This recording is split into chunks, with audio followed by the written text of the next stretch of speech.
Capítulo 3. Deus, o desbravador.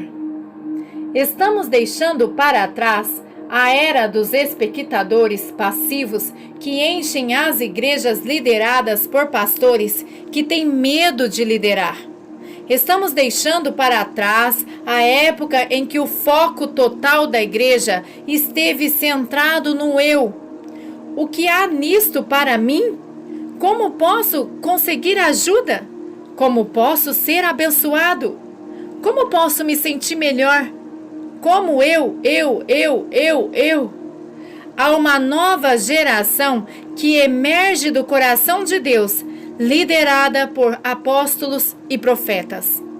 O dilema do líder. Subtítulo: os pastores muitas vezes atendem ao clamor das pessoas que estão cheias de medo e de descrença por causa de feridas passadas. Francis Frangipane, em seu livro The River of Life, o Rio da Vida, escreve sobre as dificuldades que alguns líderes enfrentam quando tentam mobilizar suas igrejas para que avancem em sua cidade. Muitos pastores assim que entram no ministério ouvem o Senhor suspirar em seu interior: eu lhe dou esta cidade. No entanto, em sua tentativa de fazer a igreja avançar, uma outra voz se levanta e impede o avanço da igreja sobre sua liderança. Frangipane escreve sobre um desafio similar ao que Davi teve de enfrentar quando teve de tomar Jerusalém. Ele tinha de vencer os jebuseus, os oponentes mais ferrenhos de Israel e os últimos inimigos que Israel tinha de vencer a fim de tomar posse da terra prometida. Francis continua com a sua descrição. Muitos dos maiores heróis de Israel tentaram conquistar os jebuseus, mas nenhum deles, de Josué aos juízes, foi bem sucedido nessa empreitada. Assim, os jebuseus, quando ouviram os planos de Davi para tomar a principal cidade, Jerusalém, demonstraram seu desdém. Eles zombaram do jovem rei de Israel. Você não entrará aqui. Até os cegos e os aleijados podem se defender de você. 2 Samuel, capítulo 5, versículo 6. Ouvimos vozes similares hoje em dia. Por causa das feridas do medo, da divisão, da falta de visão e da inabilidade de reconhecer a necessidade de progredir, muitos na igreja bloqueiam esse progresso. Davi é o modelo de líder que nos ajuda a derrubar esse tipo de oposição. Nada impedia o progresso de Davi. Ele venceu os últimos inimigos de Deus. Ele era um ousado líder apostólico. Nem o clamor dos feridos, nem aqueles que não tinham visão o impediram de tomar Jerusalém. Ele avançou porque Deus lhe disse para assim fazer. O desbravador foi adiante de Davi para abrir o caminho para ele. A nova e radical geração. Subtítulo: uma nova geração está se levantando na igreja hoje. Essa geração sente algo radical revolver em seu interior. Essas pessoas estão cansadas de um evangelho orientado para a manutenção da posição atual, centrado no eu, aguado e amigável para com o pecado. Elas leram a Bíblia e a paixão dos líderes apostólicos queima em seu interior. Elas querem que aconteça hoje aquilo que leem nas Escrituras. Essas pessoas não são religiosas e nem tradicionais e anseiam por uma guerra real.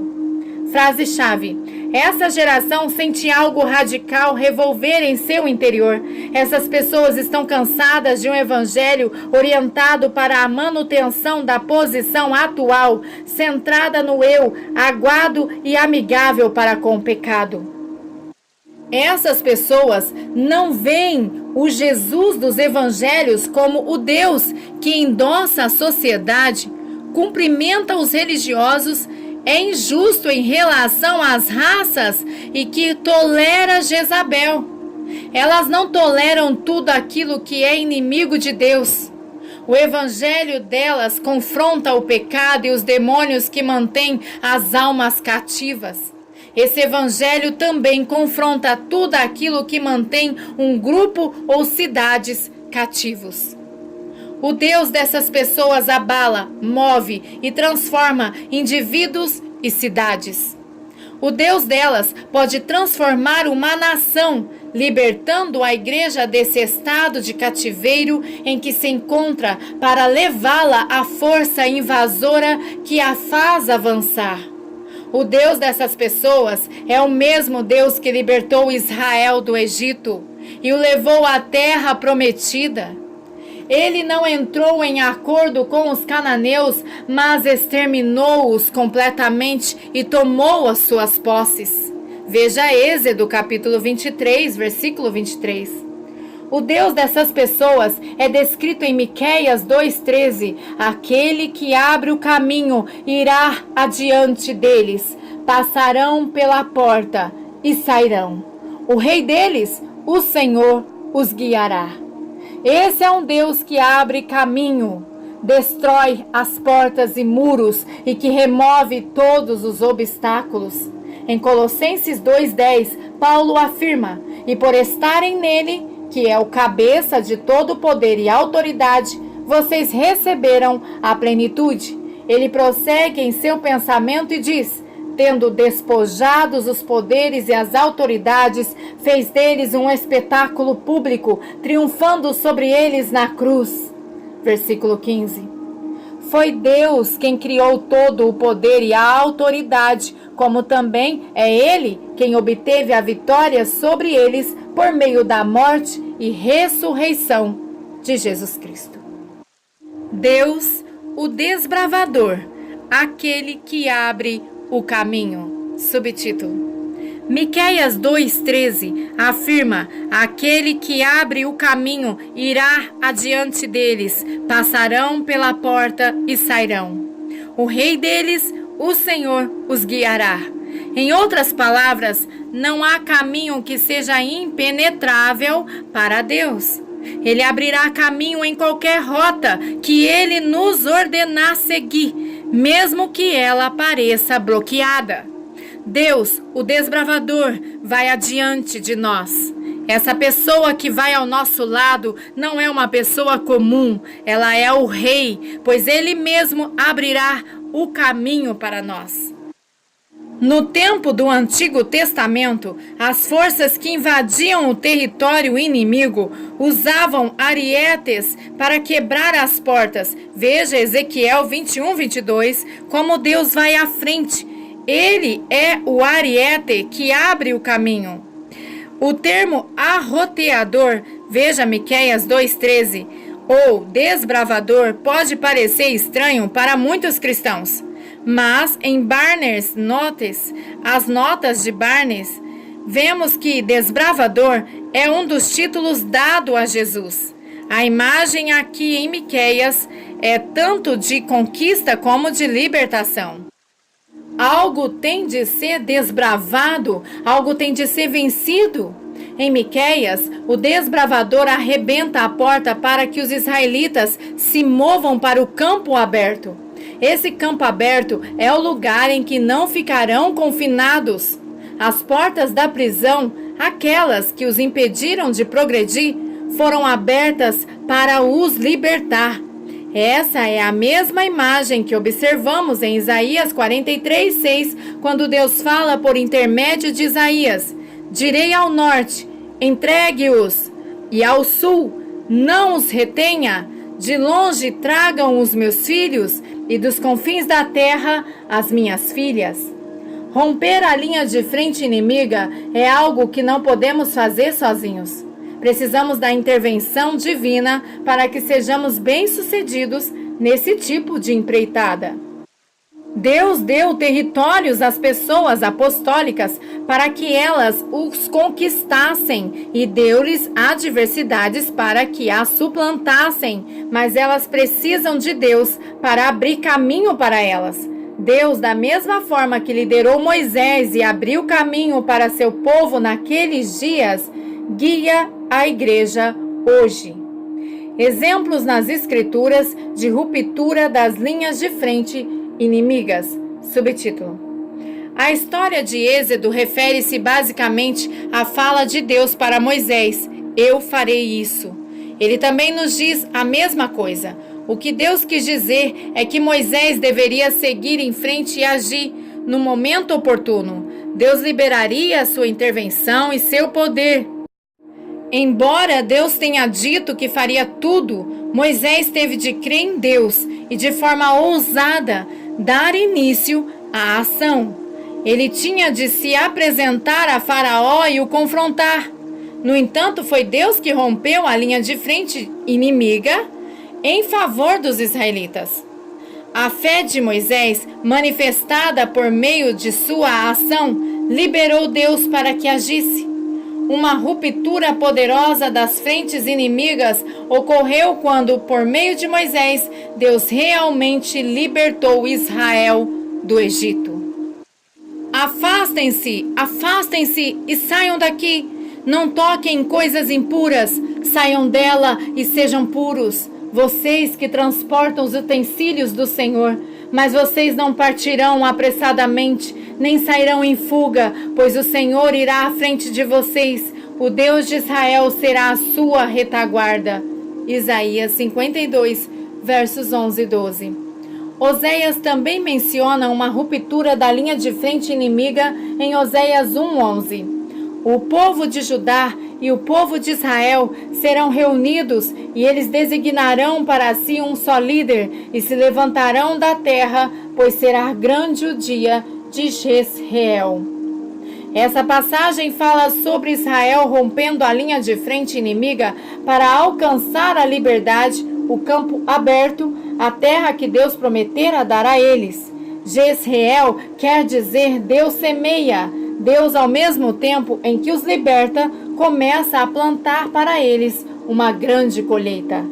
A ruptura das linhas de frente inimigas aconteceu quando Israel foi libertado do cativeiro da Babilônia e retornou para a sua nação, a fim de reconstruir o templo em Jerusalém e restabelecer a sua terra. Veja Isaías 48, verso 20.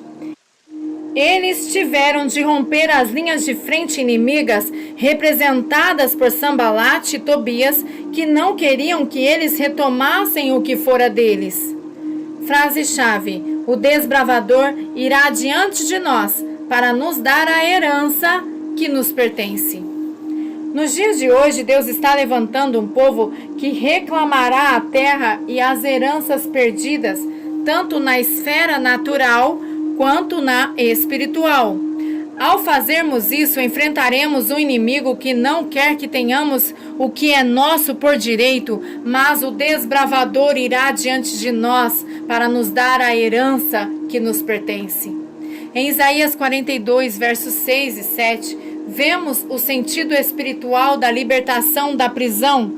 A libertação foi proporcionada pela obra de nosso Redentor, Jesus Cristo. Eu, o Senhor, o chamei para a justiça, segurarei firme a sua mão, eu o guardarei e farei de você um mediador para o povo e uma luz para os gentios, para abrir os olhos aos cegos, para libertar da prisão os cativos e para livrar do calabouço os que habitam na escuridão. Esse mesmo pensamento é expresso em Isaías 61. O Espírito do Senhor está sobre mim, porque o Senhor ungiu-me para levar boas notícias aos pobres. Enviou-me para cuidar dos que estão com o coração quebrantado, anunciar liberdade aos cativos e libertação das trevas aos prisioneiros. Keio e Delitzsch, em seu comentário sobre o Antigo Testamento, escreveram sobre o Deus desbravador. A redenção de Israel do exílio assemelhava-se a ser liberado do cativeiro. O Egito era uma prisão tão real quanto o presídio com muros e portões. Foi preciso que os israelitas destruíssem tanto o muro quanto as portas para alcançar a liberdade e conquistar sua herança. Enquanto estavam no cativeiro, a herança estava trancada e o acesso lhes era negado. Keio e Delites também observam que o desbravador foi quem abriu caminho diante de Israel e operou por intermédio de um líder humano que respondia a Deus. Liderado pelo Senhor, o povo rompeu os muros, marchou em direção à porta e saiu da prisão. Essas três ações, ruptura das linhas de frente inimigas, abrir caminho através dessas linhas de frente inimigas e sair, descrevem um avanço que não poderia ser interrompido por nenhum poder humano. O rei Jeová ia adiante deles.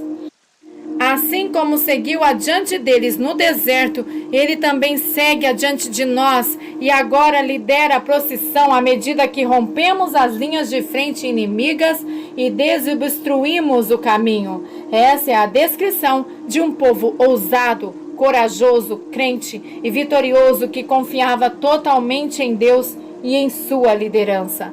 Podemos confiar em sua liderança graças às duas características específicas. Primeira, o desbravador é um rei com autoridade em seu reino. Subtítulo: O único é tanto o rei quanto o Senhor. O rei é o que reina ou governa.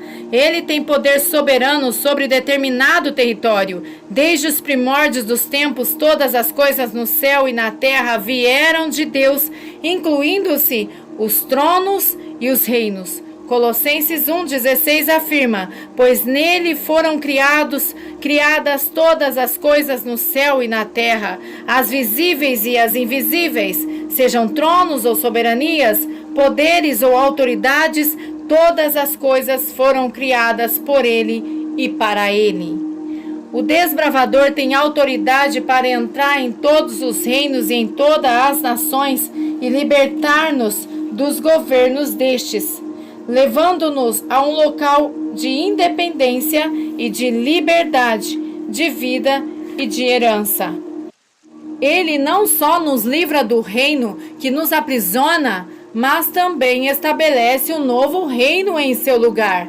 Ele é o Rei dos Reis. Segundo, o desbravador é quem faz a diferença e quem guarda a aliança. Subtítulo: em hebraico, Deus é Jeová, o que quer dizer quem guarda a aliança. Aquele que vai adiante de nós reina sobre o reino dos céus e o da terra e faz também uma aliança conosco. Deuteronômio 28 é o clássico capítulo da aliança do Antigo Testamento, em que Deus esboça o pacto que tem com aqueles que o ouvirem, obedecerem a sua palavra e crerem nele com fé. A Bíblia tem o Antigo Testamento e o Novo Testamento. Outra palavra para testamento é aliança. Portanto, a Bíblia pode também se referir à antiga aliança e à nova. Essas alianças são os acordos escritos de Deus em nosso favor. Deus, como Jeová, está à frente. Ele é o Deus cuja palavra é a verdade. Ele não é um mentiroso. Queremos mostrar de forma bem clara a natureza imutável do seu propósito para com os herdeiros da promessa. Deus o confirmou com juramento para que por meio de duas coisas imutáveis nas quais é impossível que Deus minta, sejamos firmemente encorajados, nós que nos refugiamos nele para tomar posse da herança a nós proposta.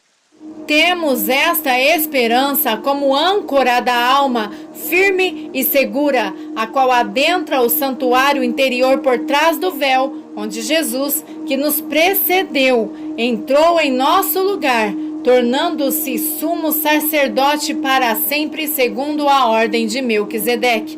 Hebreus 6, versículos 17 ao 20. O autor de Hebreus escreveu essa passagem seguindo uma afirmação sobre a promessa de Deus feita a Abraão. Uma aliança é também uma promessa. Nossa expectativa, estruturada por essa aliança, leva-nos a buscar a Deus e entrar em sua presença e a receber a certeza de que precisamos para nos levantar e agir, sabendo que Deus sairá adiante de nós para nos abrir caminho. o âmago da unção da Igreja Apostólica. Subtítulo: Deus em nossos dias chama a Igreja a abraçar uma visão incompreensivelmente ampla. A Igreja, o corpo de Cristo, possuirá como colaboradores de Cristo a cabeça e co-herdeiros com Ele os reinos deste mundo. Essa nação é uma visão tímida da Igreja. Precisamos de uma revelação de Deus, o desbravador, para tomarmos posse daquilo que está diante de nós. Creio que a manifestação mais crítica do Senhor, aquela que é necessária para o avanço da Igreja Apostólica, é a de Deus como desbravador. Na verdade, a unção do desbravador é o âmago da unção necessária para o avanço da Igreja Apostólica. Amém.